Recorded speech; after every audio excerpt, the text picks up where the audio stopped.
My great-grandfather was born in slavery and graduated from Roger Williams University here in Nashville. He became president of Selma University in Selma, Alabama. That was set up after the Civil War to educate the newly freed slaves. Read this book, my boy, and learn what our people have suffered, have done, are suffering, and are doing, and resolve by the grace of God to make your mark in the world by helping to free them from civil and political oppression. That was written in May the 10th of 1893. That is in my DNA, if you will. And then coming here and going to law school and landing with Senator Avon Williams, who was litigating the school desegregation case, brings it full circle.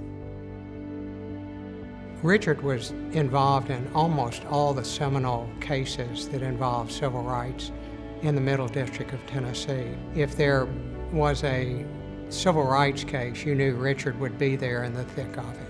He was really deeply concerned and believed that in order for our city to be a better city, then we had to do a better job of educating our children, in particular those children whom many felt at that time were forgotten. He loved this city.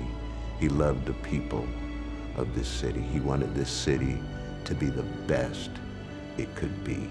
David and I used to talk about Richard all the time and how great it was to just sort of be in his company, to learn more about equity in education in Nashville so we could be better advocates, because the more you sit with Richard, the more you understand the history, the more you understand the challenges of yesterday, and you understand the challenges for tomorrow.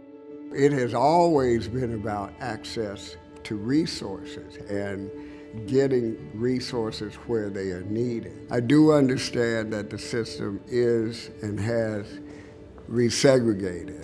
Now that we don't have a lawsuit, who is going to advocate? Who is going to put that pressure? Not in a courtroom, not necessarily in a boardroom, but the table of brotherhood, you know, that Martin Luther King talked about.